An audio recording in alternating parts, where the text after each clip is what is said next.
Students, आज के इस वीडियो में हम देखेंगे व्यू काउंटर व्यू जो आता है क्वेश्चन नंबर 6 में बी में B2 करके।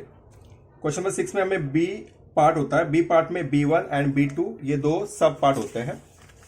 B1 में स्पीच राइटिंग होता है एंड B2 में होता है व्यू और काउंटर व्यू। अभी व्यू और काउंटर व्यू क्या होता है वो पहले जान लेंगे। व्यू मतलब जो भी टॉपिक दिया है उसके बारे में या उसके सपोर्ट में हमें लिखना होता है। अगर हमें पूछा जाता है कि right a counter view on the given topic, तो जो भी टॉपिक दिया होता है अगर उसके ऊपर काउंटर व्यू पूछा है तो हमें काउंटर व्यू मतलब उस टॉपिक के अगेंस्ट या उसके अपोजिट में या उसके अपोज में हमें लिखना होता है। Now let's see, this is a one board question paper of 2020।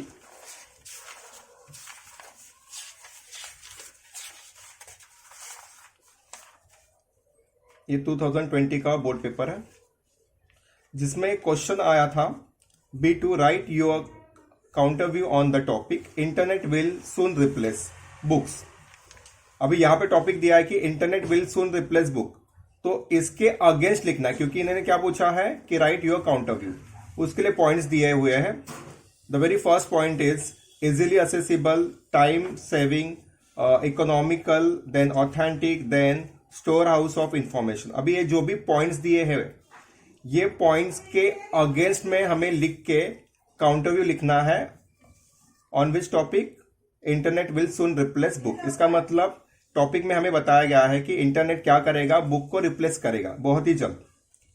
तो लेकिन हमें क्या अभी यहाँ पे लिखना काउंटर व्यू। काउंटर व्यू मतलब हम ये जो टॉपिक दिया है उसके अगेंस्ट लिखेंगे। मतलब हमें ये बताना है कि इंटरनेट बुक को रिप्लेस नहीं कर पाएगा, राइट। अगर टॉपिक ये होता कि right a view on the topic internet will soon replace the book, तो यहां पे हमें क्या करना होता है कि वो जो टॉपिक दिया उसके सपोर्ट में या उसके फेवर में हमें जो भी पॉइंट दिए उनको एक्सप्लेन करके उसके बारे में लिखना है। ओके, नाउ यहाँ पे लिखा है काउंटर व्यू। तो let's start. Counter view explain करने के लिए मैं आपको एक काउंटर व्यू दिखा रहा हूं। जो क्वेश्चन यहाँ पे दिया है उसी टॉपिक के ऊपर मैंने काउंटर व्यू लिखा है। यहाँ पे काउंटर व्यू है, see here. Now let's see the counter view. अभी इस वीडियो में हम देखेंगे counter view on a topic internet will soon replace book. सबसे पहले काउंटर व्यू लिखते वक्त हम यहाँ पे क्वेश्चन नंबर लिखेंगे इन बॉक्स, क्वेश्चन नंबर 6B। मैं अभी लिख रहा हूँ B2, that is counter view. तो मैंने B2 नंबर डाल दिया। जब भी हम कोई राइटिंग स्किल लिखते हैं तो उसको टाइटल देना बहुत जरूरी है। तो यहाँ पे देखते हैं, मैंने टाइटल लिखा है counter view on internet will soon replace book.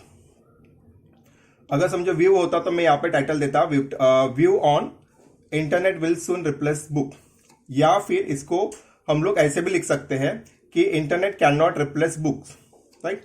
Because counter view मतलब उसके अगेंस्ट लिखना है, तो इसके अगेंस्ट पूरा मिला के टॉपिक हो सकता है कि internet can not replace book. तो दोनों में से एक ही लिखना है। मैंने यहाँ पे दो इसलिए लिखा है कि आपको पता चले कि टाइटल ऐसा भी हो सकता है और ऐसा भी। Now let's move. जब भी हम काउंटर व्यू लिखते हैं तभी एक बात का ध्यान रखना है कि उसका जो स्टार्टिंग है वो नो से होना चाहिए, क्योंकि हमारा काउंटर व्यू है। काउंटर व्यू मतलब हम लोग उसके अगेंस्ट बोल रहे हैं, तो जो भी टॉपिक है उसके अगेंस्ट बोलना है। तो सबसे पहले हमें बताना है no I disagree with the statement that. अभी स्टेटमेंट क्या दिया है, internet will soon replace book, तो यहाँ पे आएगा that internet will soon replace books. अगर व्यू होता तो हम लोग क्या करते हैं, यहाँ पे हमारा स्टार्टिंग होता है yes I agree with the statement that. जो भी स्टेटमेंट दिया है उसको यहाँ पे लिख देते। तो हमें ये हमेशा याद रखना है कि जब भी हम व्यू या काउंटर व्यू चालू करेंगे तो उसका स्टार्टिंग ऐसे ही होगा। काउंटर व्यू है तो no I disagree with the statement that internet will soon replace books. अगर व्यू रहेगा तो यहाँ पे आएगा yes I agree with the statement that internet, जो भी टॉपिक दिया that will come, that is internet will soon replace the book. Now let's start. This is the counter view. No, I disagree with the statement that internet will soon replace books. It is said that internet is easily accessible. अभी यहाँ पे मैंने ये easily accessible को मैंने क्या किया है, अंडरलाइन किया। Why I have underlined this part? Because ये पॉइंट हमें क्या है क्वेश्चन में दिया। You can see here easily accessible. तो जब भी मैं ये जो गिवन पॉइंट्स है इसको यूज करूंगा तब मैं क्या करूंगा, उनको अंडरलाइन कर दूंगा। Now see here. It is said that internet is easily accessible, but it is only for those fortunate people who has internet connection and those who can afford smartphone. अभी यहाँ पे मैंने पहले पॉइंट को elaborate कर दिया है, या फिर पहले पॉइंट को मैंने एक्सप्लेन किया कि इजीली असेसिबल कहा जाता है, लेकिन मैं काउंटर व्यू लिख रहा हूं तो मैं यहाँ पे बताऊंगा कि इंटरनेट अगर बुक को रिप्लेस करने वाला है तो it is not possible, because book को रिप्लेस नहीं कर पाएगा. क्यों नहीं कर पाएगा? तो ये जो इजीली असेसिबल पॉइंट दिया है उसको मैंने कैसे यूज किया यहाँ पे, कि मैंने बताया कि इजीली असेसिबल इंटरनेट है लेकिन वो सबके लिए पॉसिबल नहीं है. तो मतलब मैं क्या कर रहा हूं, जो पॉइंट है उसके अगेंस्ट में यहाँ पे बोल रहा हूं. तो इसलिए मैंने यहाँ पे क्या लिखा है, it is said that internet is easily accessible but it is only for those fortunate people who has internet connection and those who can afford smartphone. तो यहाँ पे मैंने क्या किया है कि उस पॉइंट को मैंने थोड़ा सा ट्विस्ट कर दिया कि इजीली असेसिबल तो है लेकिन वो सबके लिए नहीं है. तो मतलब ये पॉइंट जो कहा जाता है कि इंटरनेट के बारे में कि वो इजीली असेसिबल है, तो पूरी तरह से सही नहीं है. Okay, let's move to the next point. In our country still there are many rural areas where electricity connections are not there. If this is the condition, then Wi-Fi or internet connections are very far things. तो अभी यहाँ पे मैं ये भी बता रहा हूँ कि अगर इजिली असेसिबल कहा जाता है तो वो it is really not existing. Internet को अगर इजिली असेसिबल कहा जाता है तो रियलिटी में वो रियलिटी में इंटरनेट उतना इजीली असेसिबल नहीं है, क्योंकि हमारे कंट्री में सब जगह पे इलेक्ट्रिसिटी नहीं है. तो अगर हमें इंटरनेट यूज करना तो उसके लिए electricity and this wifi connection, net connection, ये भी बहुत जरूरी है. Now let's move to next part. It is also said, अभी सेकेंड पॉइंट में यहाँ पे ले रहा हूं. It is also said that internet saves our times. Now see the second point, that is time saving. यहाँ पे लिखा है.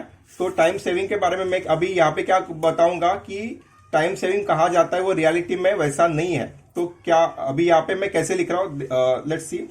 अभी ये टाइम सेविंग पॉइंट को हम कैसे इलॉबरेट कर रहे हैं, लेट्स सी वो here. Now see the second point.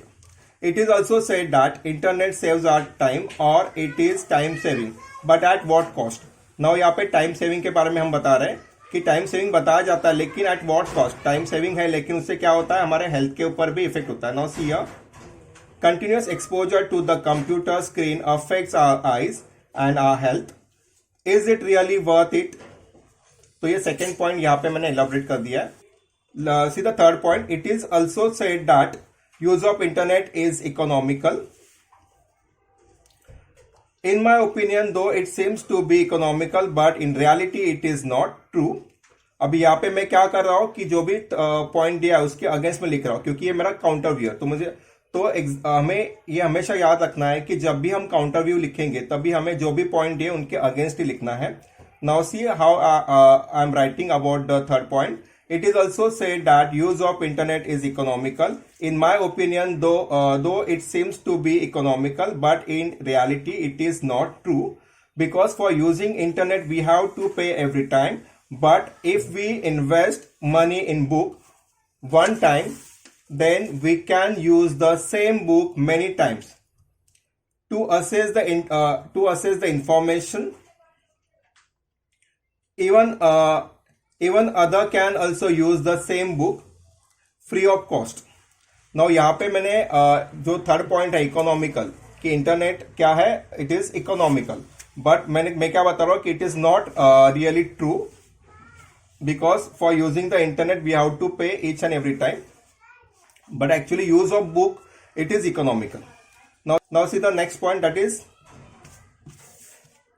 Authentic. Authentic मतलब कितना हम लोग ट्रस्ट कर सकते हैं. Now see, now about authenticity of the information available on net. It is found that uploaded information on internet are not always verified due to virus. Internet sites can get affected time to time, so it is really doubtful that available information on internet are really authentic. So it is what? It is really doubtful that available information on internet are really authentic और not.